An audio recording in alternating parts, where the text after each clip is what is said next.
ayol kishini bo'ysundiraman deyish ahmoqlik. Majburlash ahmoqlik. Unga taqiq, ta'ziq o'tkazish ahmoqlik ekan.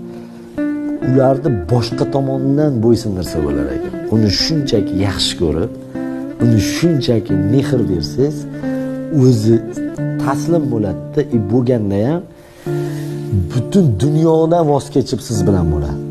Mana joyga ham. Da, uni qancha majburlasangiz qo'rqqanidan xo'p deydi. Lekin u baribir o'zini aytganini qiladi. Chunki ular bizni qo'rg'amizda yaralganlar.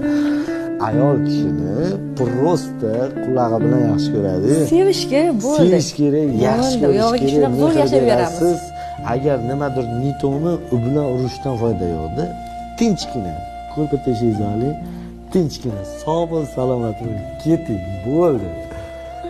Foyda bu 100 yil eslab qoladi.